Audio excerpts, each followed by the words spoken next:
This video is proudly sponsored by Squarespace. Squarespace is the all-in-one website platform to make your work stand out. More on that later. Hello fellow Hunters of the Blue, and welcome to my channel and welcome to a series called Technique 101. A series of short videos where I show you my way of approaching different techniques or basic stuff in the hobby. Surely not the only way or the correct way, I doubt there is a correct way of doing things, just what works for me. I've got so many requests for videos on how to do the most basic things, and we are starting with the biggest one of all, glazing. But before we start, and just so we can have an uninterrupted lesson, let me introduce you to today's video sponsor, Squarespace. I've always wanted to have my own website to showcase my work, but you see, I am the king of procrastination. But thanks to today's video sponsor, Squarespace, I finally did it. Let me show you why I love Squarespace so much with my own website. Just select one of the amazing professional templates with designs for every use case, and then just tweak it to your own style. They are 100% customizable. Change your look, update content, and add features to fit your unique needs. You can make any Squarespace template do what you want, so your idea, brand, or business stands out online on every device. You have so many options. I'm still tweaking things here and there. It's great fun. The possibilities I now have with this powerful engine are endless. I can design and make my own merch with them. I can sell my own products like my STLs, which I have more coming by the way. Whether you sell physical, digital, or service products, Squarespace has the tools you need to start selling online. Head to squarespace.com for a free trial, and when you are ready to launch, go to squarespace.com/juanhidalgo to save 10% of your first purchase of a website or domain. Thank you Squarespace for sponsoring this video, and now back to the video. Whenever you see a question posted from someone having issues with glazing, it's usually accompanied by this question: what is the correct ratio of paint to water? Or I never seem to get the right paint consistency, it's either too runny or too thick or a variation of that. The problem is the issues those people are having have nothing to do with the questions they are asking. What they are experimenting is a symptom to the problem itself. So what is they are doing wrong and how can they fix it? Let's get cracking.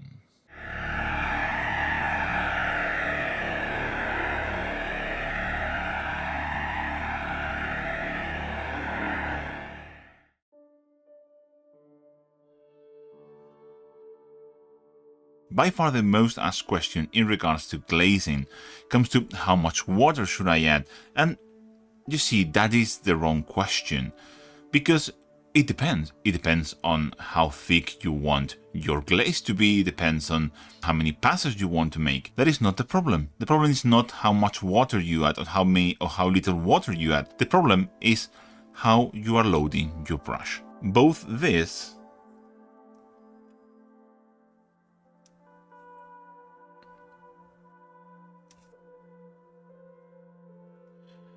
and this are two valid glazes, and one has significantly more water than the other.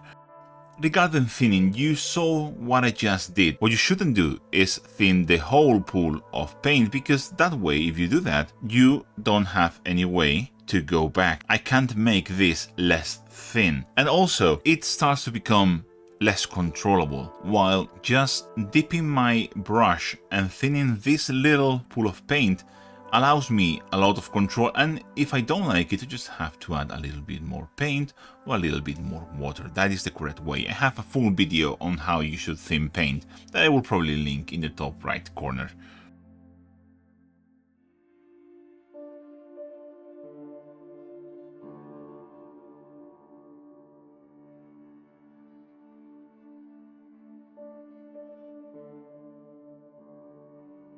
As I said, these three different concentrations of paint and water are all of them perfectly fine for glazing.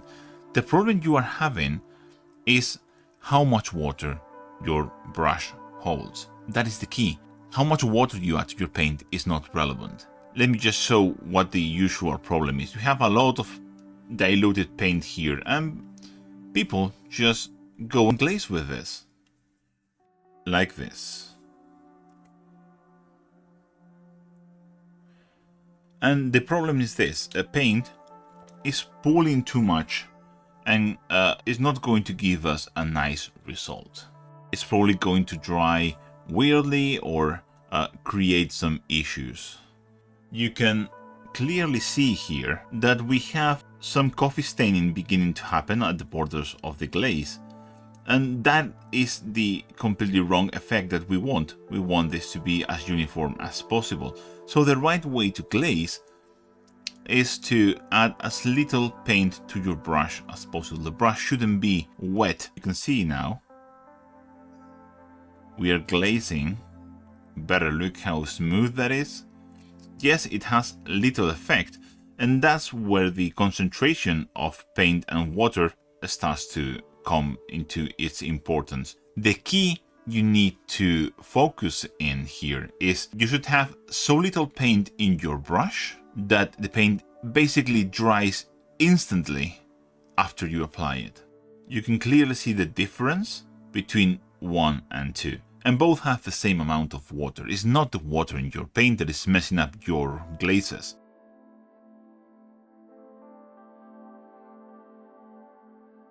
There are essentially two ways you can load your brush for glazing. At least two different approaches that I can think of. There might be more, different people do different things, but for me, I just found that people tend to do one of the two. There is the kind of people that will load their brush a lot with a glaze. Something like this. You have a lot of paint in your brush, and then they will go to a paper towel and load as much as possible. And then glaze with this. Approach number 2, which is the one I do, is starting with a not super wet brush. I usually, when I'm done with a step, I clean my brush. Then I make sure we have as little water as possible. You can use a paper towel. I use my mouth because I am disgusting.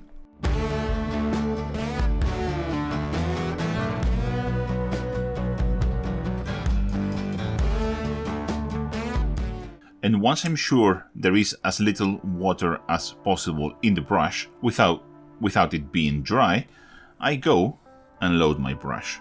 You can see that I'm not loading it a lot, I'm just picking up a teeny tiny bit of paint. And this way, I don't have to bother with unloading it. I know the brush has the perfect amount of paint. Remember, the test here is paint should dry basically as soon as it touches the surface. Just like that. You see, that is already dry. I can do another layer. And that is already dry.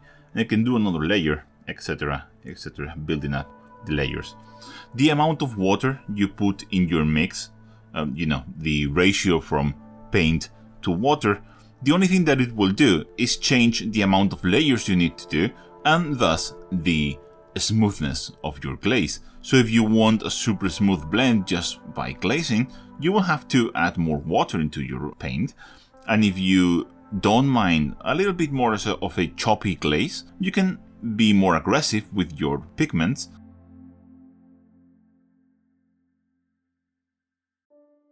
I want to make a demonstration of how much paint in your glaze, or how different ratios of glaze of paint to water affect different transition. I want to start with quite a heavy glaze.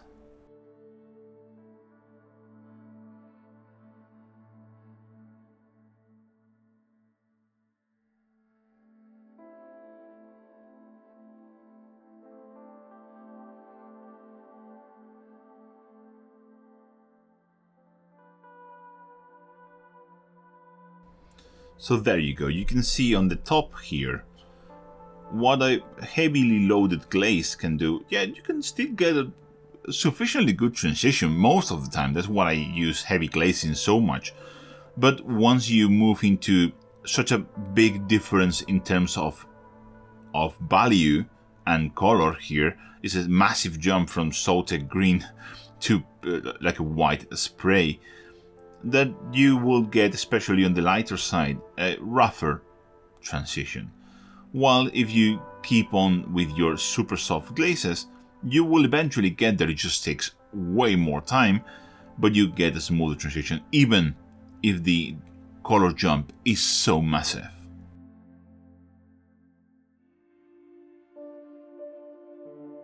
Another very common mistake when doing glazes is incorrect technique in terms of applying it to the model. The thing about glazing is it's really dependent on how you move your brush. So if you move your brush incorrectly, you will get a bad glaze, and it's really jarring, and it's super easy. It's one simple rule. You need to move your brush in the direction you want the color you have in your brush to be. So if I want my highlight to be here, or my red color, because I'm going to use red for this demonstration, to be in this section, on this side, I can't move my brush like this, or like this, or like this. I need to move my brush like this, in that direction. It's really important. And you can barely see it, but there is more paint concentrated where I lift my brush. And that is why it's key, or I think you can probably see that we have less paint here and more paint as we move to the side that we want.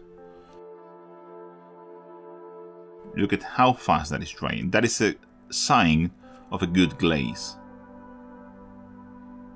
It's when you know you've done things right.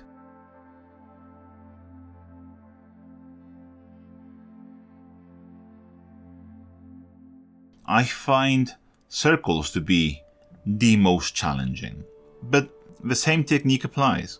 But the difference is we have to rotate our work because, you know, we want paint to be in the center of a circle, so we need to brush it in a circle. And yes, this can be tricky. This is the most tricky to me, and I think to everyone, but it's basically the same technique.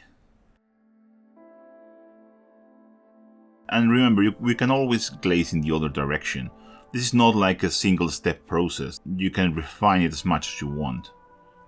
Another option for glazing that I personally prefer, that rather than starting from a just black and trying to do that glaze, is mixing it with a little bit of sketching. With this method, it's much easier because first of all, we have that highlight area reserved, and second of all, we have like kind of an objective to see if the glaze is finished, because sometimes it's hard to judge if we have like full opacity of a certain paint over a dark background especially. And it's also usually easier if we want to glaze like a big highlight, because we already have the highlight there, so it's easy to get to that point. And as you can see, because it dries so quickly, I can basically keep going around making micro passes until I'm happy with it. As you can see, sketching our highlights first produce like a more defined, usually bigger highlight because we already have that space reserved, while if you just glaze from a dark color to a light color, it tends to make a smaller highlights because we don't have that kind of a visual reference of what our highlight needs to be in the end. Sometimes you want this, sometimes you want this. It works well either way. If you are going to take anything from this video, let it be this. You can glaze with a wide spectrum of paint dilutions. It depends on how much time you want to spend and what final result you want to achieve. The key is not a secret ratio of paint and water that will make a magic glaze. The key is how much paint you have in your brush and how you move it. Practice what I've shown you here and your glazing game will change forever. Thank you for watching this video, and don't forget that if you like my videos and want to help me make them, you can follow me on social media. You have the links to all my social media in the description below and in the pinned comment of this video. Share and like this video, but most importantly, there is Patreon and channel members. Patrons and members allow me to do all the cool videos that I want to make, and most importantly, they allow me to release them all for free here on YouTube. Perks include access to an amazing Discord community full of lovely people, early access to some of the videos, and now also private one-on-one online tutorings. Help me and my family enjoy the list of the coolest persons in the planet, including Des José Navarro, Luis Manuel Toca Oria, Miguel Ángel Sancho Molinero, Janner, Flo, Terry Denhan, Robert Smith, Terrinosaur, Will Ewig, Heather Amsterd, Grisha Kalish, Stavros Stavrou, Tommy Rukum, Cedric Kotzenmacher, Giovanni Constanza Biom, Howard Holville, Thomas Ustergaard, Javi Mota, Christoph Moret, Bartholomew Cahuza, Victor Domen, Nicolas Furnell, Hamish Donald, William Gilliland, Matthew Lang, Milan Shibish, Joseph Hunt, Joseph Nunan, Inigo Garcia, Kelly Richard, Strat Molina, Xingji Guo, C.A. Bramble, Mike Regueira, Scarlet Dragon, Chris Howell, Romain, Ars Miniatura, Little Painted Stuff, Dan Sesk 92, MJG3D, Jazz Rex, Joe Ofut, Smurfy 676, Dakota M. Miller, Wesley Browning, Gunrunner 243, Dr. Cathaver, Daniel Slovo, Dune Vader, Hayano Ken, Angelos Alex Sou, Alastis, Mick Gallagher, Felix Franke, Aaron Bernstein, Alfredo Phillips, Danger 2007, Stephanie All, Nick DeMao, David Sutherland, Roger Nilsson, Oscar Jonathan Thornberg, Dan Mako, Cristalios, Carlos Rivera, Jamie Milligan, Kevin Mian, Darcy Farrar, Chris Fivey, Samuel, Natius Maximus, Aaron Dell, Gareth Smith, Mark Atkinson, Mark Jarvis, Joe Simpson, Charles Armitage, G-Force, Dr. B, Mark Walleth, Leonard Lindemann, Kieran Murthel, and Kevin Sulers. And as for me, I will catch you in the next one. Bye.